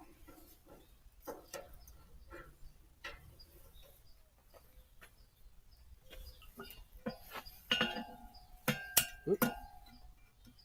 Wrong hand. You just yelled at me a second ago for cheating.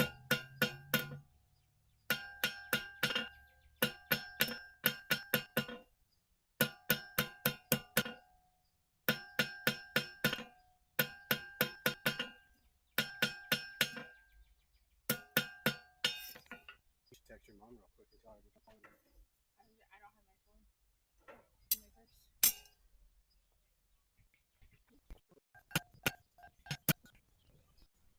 Are you ready for yours? Yes, please. Thank you much.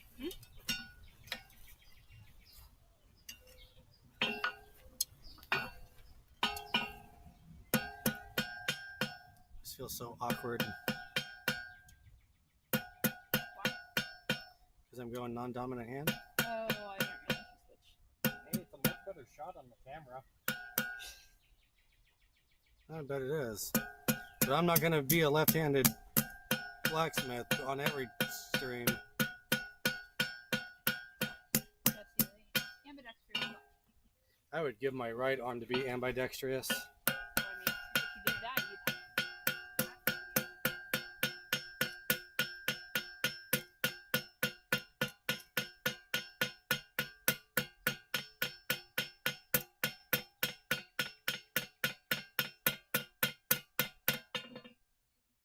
Heck, this is better taper than my last one.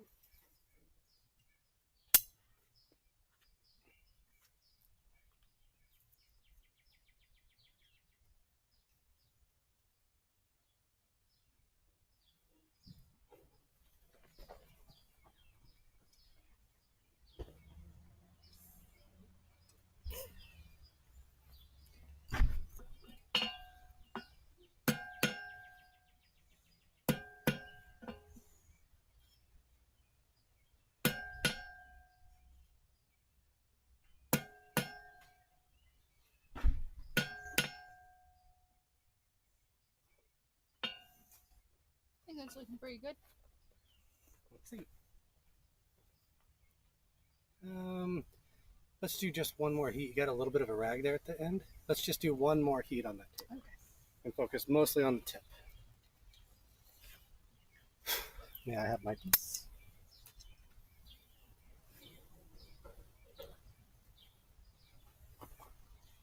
Thank you much. I always get this backwards.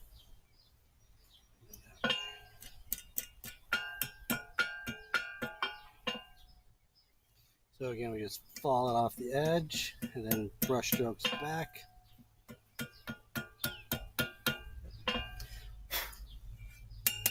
It's a much better taper and scroll on that one. I was rushing through that just so I could get caught up with you. Behind me.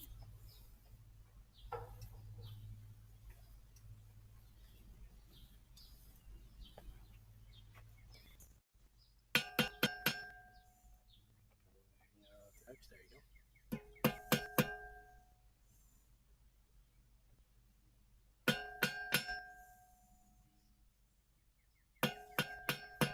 do one right there. Just trying to get it to even up a bit. Let's do another one. One more. All right, we're getting closer. I was just trying to get those evened up a little bit, a little bit more squared. And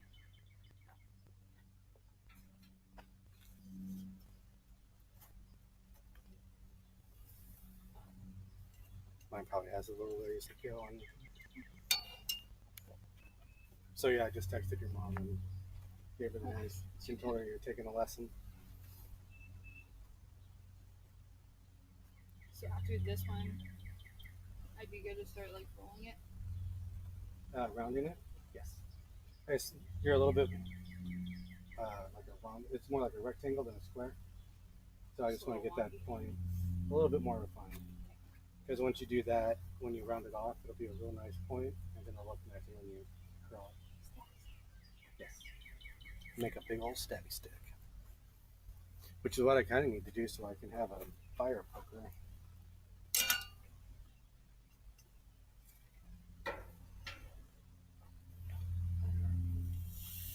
Punch the curl.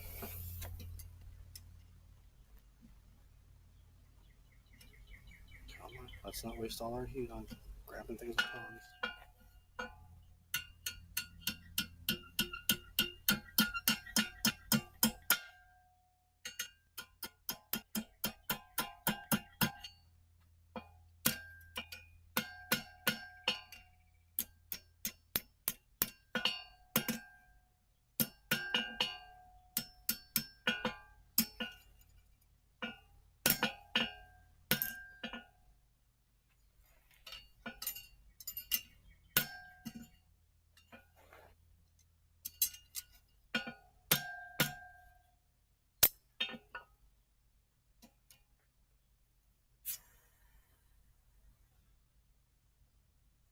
And voila.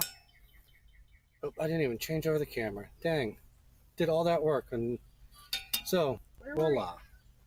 An S hook, as it were. You can still see pretty good from the camera too. Sorry. Still see the work pretty well from the original camera angle. Good. That might be easier just because when he moves to like off of the horn to like flatten it out. Excellent.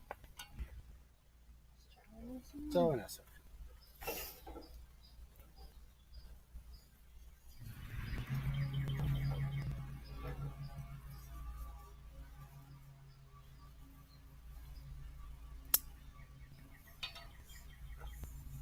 That's not a bad S hook, if I do say so myself.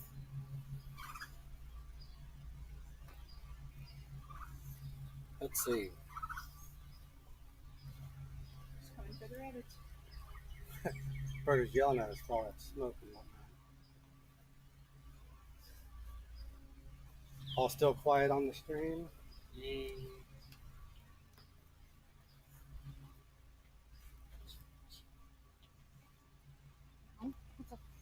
That's gonna be my issue. I'm glad Robert you caught says, yourself. get it hot. Who? Robert. Robert Foster.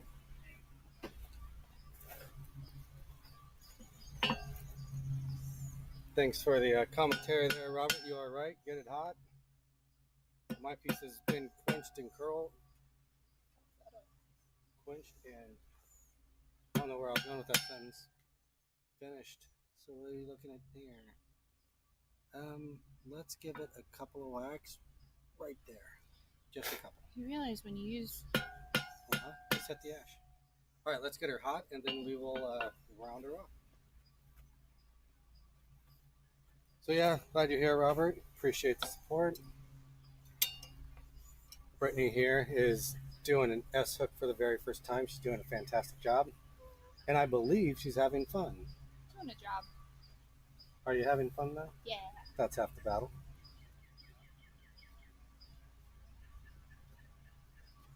Believe it or not, Robert actually took the beginner's class up at Kurt's shop, custom blacksmithing in Atlanta, Indiana.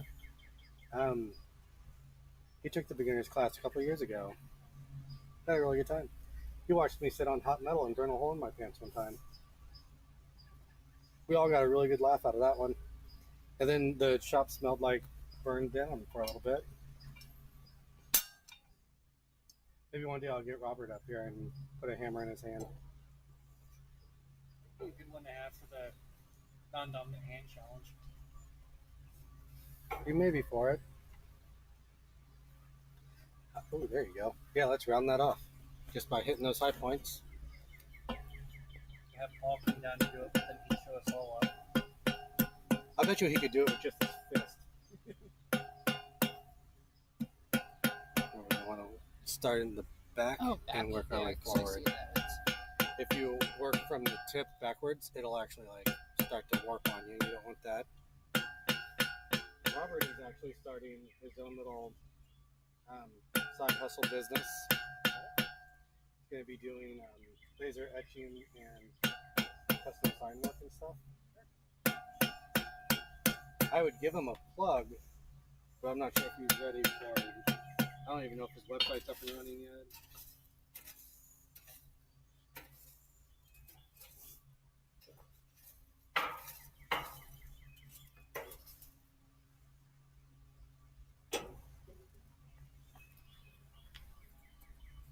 So, Robert, if you're still watching and your website's up and ready, throw your website in the comments. It's all good.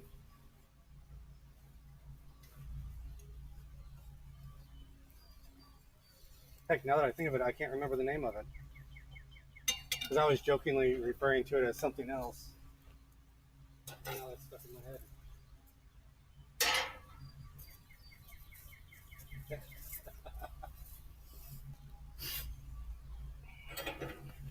It was, we were making chisels and punches one day in class. And I had finished mine up, and I set it right here in the crux of the anvil, because an anvil's a really good heat sink. So I set it there to let it cool down. And I took a drink, took a couple of puffs of my cigar, and Robert's like, hey, can I set my piece next to yours? I was like, have at it, buddy. So he took his very hot piece. It was still a black heat, but still very hot. And he set it right down next to mine. And Paul, he was helping teach that class. He's like, okay, guys, pay attention to me because I'm going to show you something over on this anvil. So I was like, yeah, good idea. And I just turned around and sat down on the anvil to watch Paul's demo.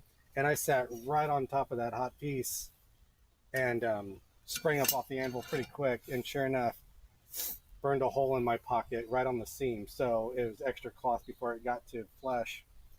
And I jumped up and smoke came out. And Robert's like, yep, burned your butt. And then everyone's like, what did you do? And I turned around and put my finger through the hole in my pocket. And everybody roared laughing at me. So, Rightfully so.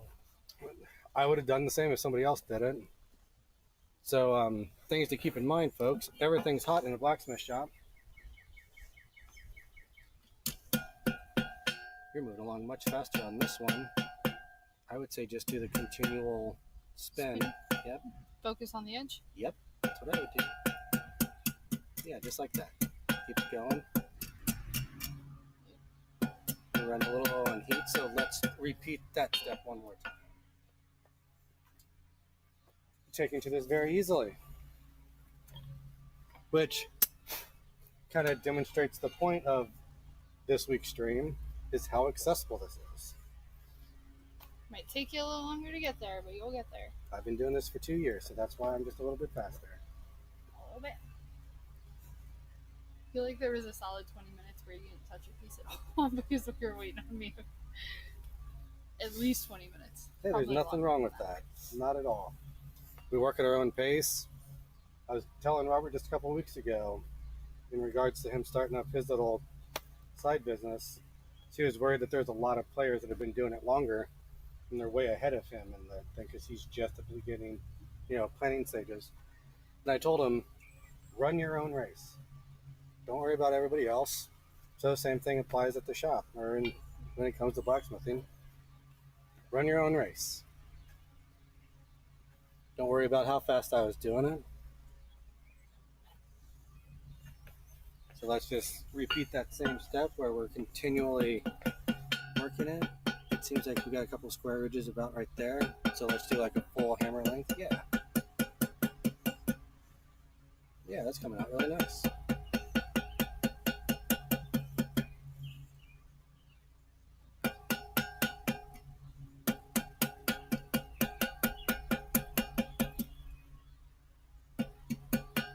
do you think? Do you want to do one more heat on that, or do you want to start curling it?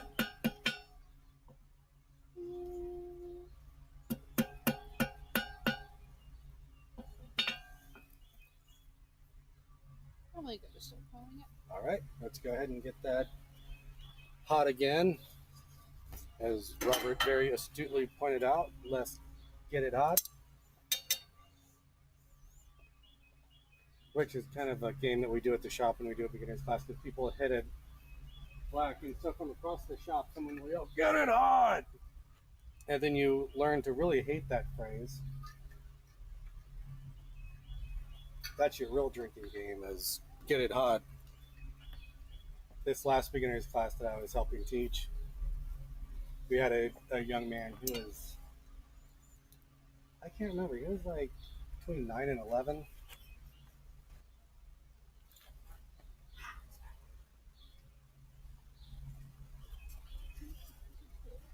Oh, did we get a little toasty? There you go. Yeah, it went sparkly a little bit. Okay, so now over the edge. Yeah, let's go a little farther. Yeah, that's about right. Now just hit the tip, not on the anvil. There you go. Yep, just like that. Yeah, you got it. Keep hitting. Don't be shy.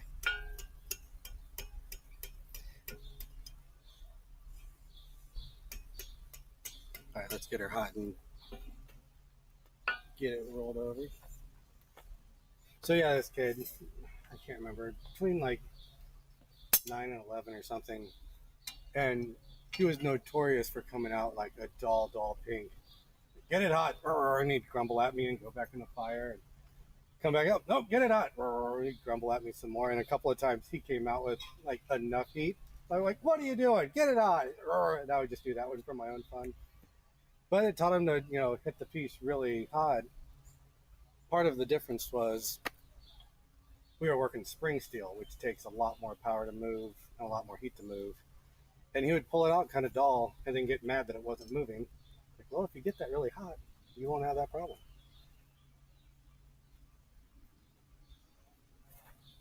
Ooh, beautiful. Yeah, but Oh, that's great.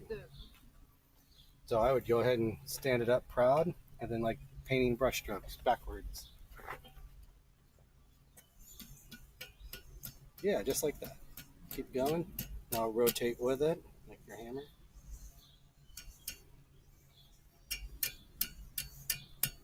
There you go, just like that. Now we can bring it over on the edge. Give it a couple taps. You know what we're going to do? Hit it straight down just a little bit. A little bit more. A little bit more. There you go. Now give us one back that way. There you go. Lightly. All right, now that's good. That's not bad. All right, let's get her real good and hot. Up to about there.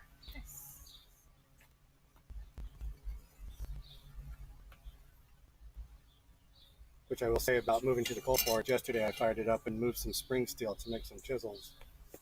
And it moves so much easier with the coal forge than it did the gas forge, because my gas forge just doesn't quite have the oomph to get the metal really hot to move that big thick spring.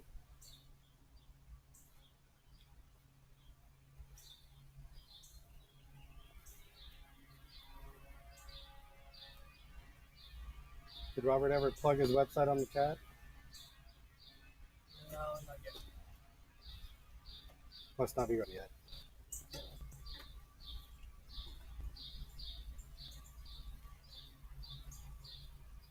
Nope, we want it hot, like, let's not dig it down into the fire. Yeah.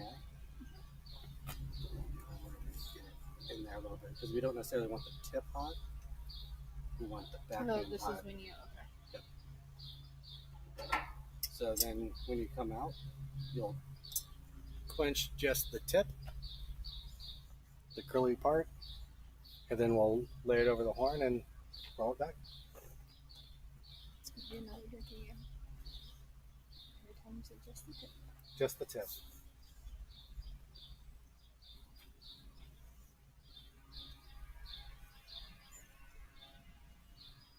Did we put that curl on the wrong side? Like, did we curl it the wrong direction? Is the curl down or up in the fire right now? Yes, you did, but that just gives you an excuse to give it a twist. That's where we're at. Stick it back in there. That's good. I don't know if I have my wrench handy in which to give it a twist. Oh, hey, how convenient.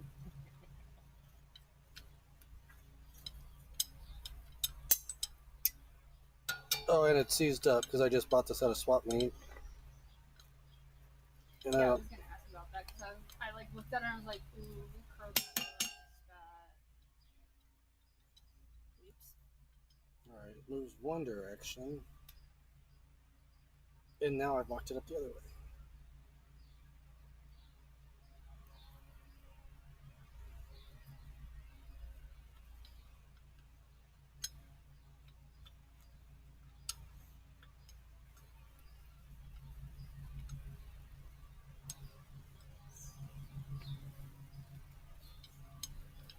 There we go.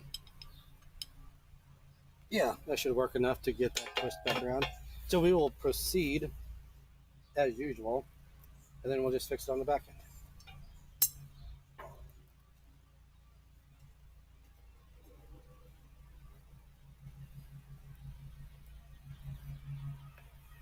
Yeah, so let's switch the tip.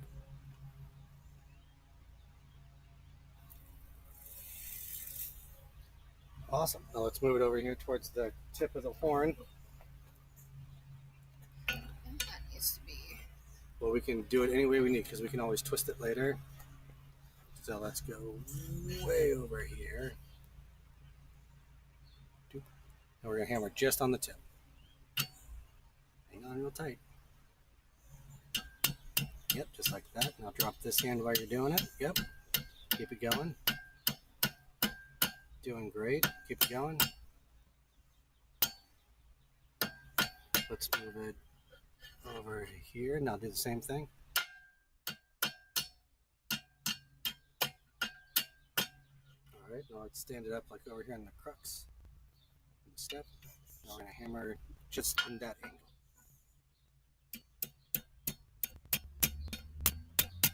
Yeah, just like that. And close it up as much as you want.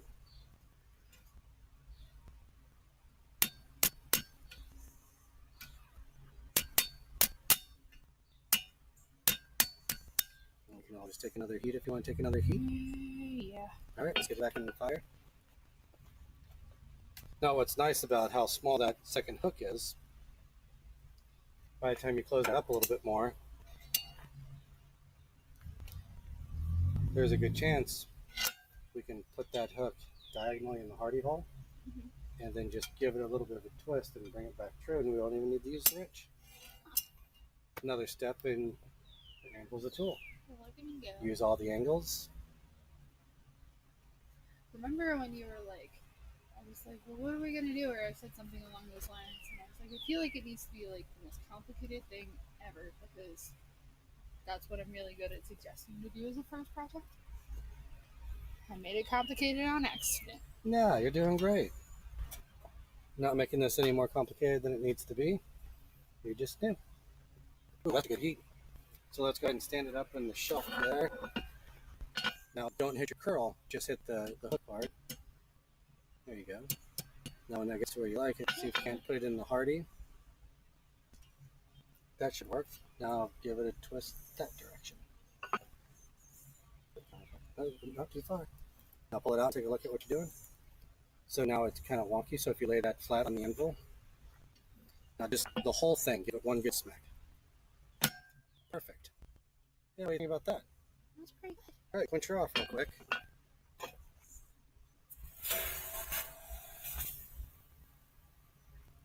All right, is it hot? Okay. Oh, let's jump back in the fire there, or in the water there.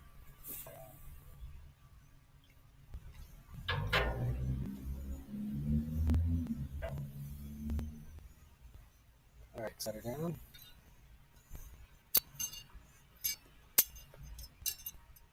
Still a little warm. Grab it by the middle. Yeah. There you go. Still a little warm.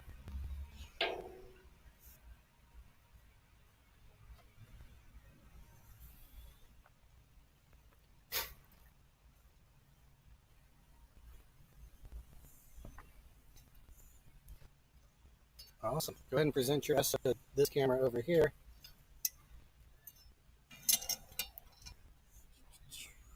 So, behold, Boop.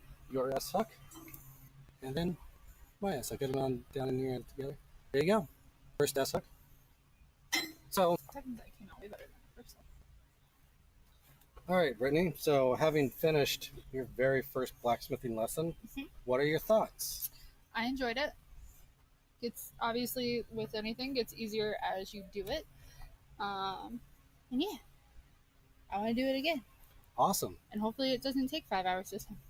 It didn't actually take 5 hours, but it took longer than it normally does. We are coming up right on 2 hours. So, a nice long stream. Hope you guys enjoyed it. We're going to go ahead and close this down. I don't know about these folks, but I'm super hungry. So, we're going to go ahead and shut down the forge, shut down the stream. Glad you guys could all come.